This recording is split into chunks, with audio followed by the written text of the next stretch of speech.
Hello everyone, I am आशीष साक्या और आप सभी का स्वागत है आइडियल क्लासेस के यूट्यूब चैनल पर। और आज के इस वीडियो लेक्चर में हम जानेंगे क्लैट 2024 के जो एग्ज़ाम पैटर्न है उसके बारे में हम बात करेंगे।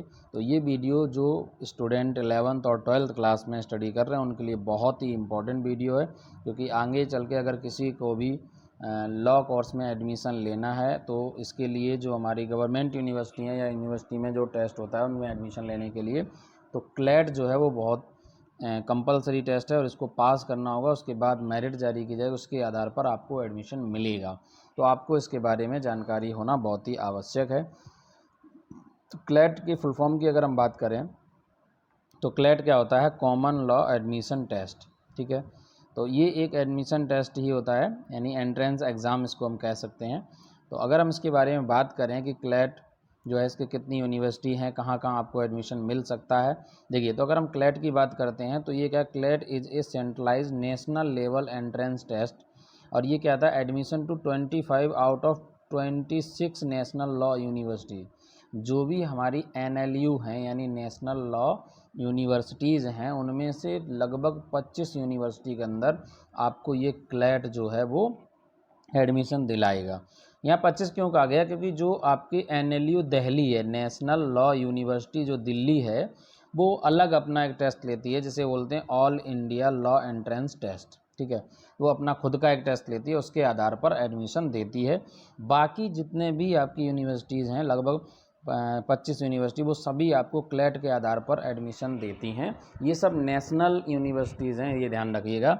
अभी एक प्रोग्राम भी है, ये ध्यान रखना। ज़्यादातर स्टूडेंट क्या करते हैं, जब हम 12th पास करने के बाद ग्रेजुएशन करते हैं, यानी वो BA वगैरह करते हैं या BSc करते हैं अलग अलग साइंस स्ट्रीम से, और BCom करते हैं या BBA करते हैं इस तरीके से, तो वो क्या करते हैं, पहले 3 साल यानी 3 साल तो लगभग क्या करेंगे, BA या BSc करेंगे। उसके बाद जाके फिर वो LLB करते हैं, तब जाके यानी फिर 3 साल। तो ये प्रोग्राम 3 और 3 मिला के 6 साल हो जाते हैं।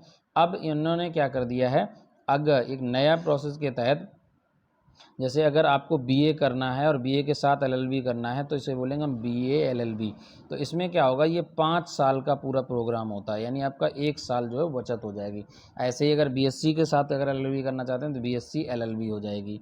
ठीक है, तो ये आपको जानकारी होनी चाहिए, यानी 5 साल के अंदर आपको 1 साल इसमें सेविंग हो जाएगी, तो आपको अलग से BA या BSc करने की ज़रूरत नहीं पड़ेगी। तो ये BA LLB, अगर आप BSc करना चाहते हैं तो BSc के साथ LLB हो जाएगी, BSc LLB हो जाएगी। ठीक है, तो इसी तरीके से अब हम बात करते हैं कि इसका एग्ज़ाम पैटर्न क्या है।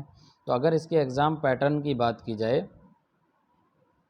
तो इसका जो एग्ज़ाम पैटर्न है उसमें सबसे पहले अगर हम एग्ज़ाम मोड की बात करते हैं तो ये पेन एंड पेपर मोड होता है, अर्थात ऑफलाइन एग्ज़ाम होता है। एग्ज़ाम ड्यूरेशन होता है 120 मिनट यानी 2 आवर्स का। ठीक है, तो इसमें टोटल नंबर ऑफ, जो क्वेश्चन का टाइप बताएं तो टोटल मल्टीपल चॉइस क्वेश्चंस होते हैं। टोटल नंबर ऑफ सेक्शंस यानी 5 सेक्शंस इसमें आते हैं। 120 आपके क्वेश्चन होते हैं और 120 ही मार्क्स के होते हैं, क्योंकि एक क्वेश्चन आपका 1 नंबर का होता है। और इसमें नेगेटिव मार्किंग होती है, वो कितनी होती है, 1/4 होती है, यानी 4 गलत जवाब पे आपका एक सही क्वेश्चन का नंबर कट जाएगा, अर्थात बोल सकते हैं कि 0.25 नेगेटिव मार्किंग इसमें होती है। ठीक है, अगर हम वेटेज की बात करें तो जो वेटेज होता है वो इस तरीके से, इंग्लिश लैंग्वेज के लगभग 22 से 26 क्वेश्चन आते हैं, लगभग 20% वेटेज है। करंट अफेयर और जनरल नॉलेज के 28 से 32 क्वेश्चन आते हैं, 25% वेटेज होता है।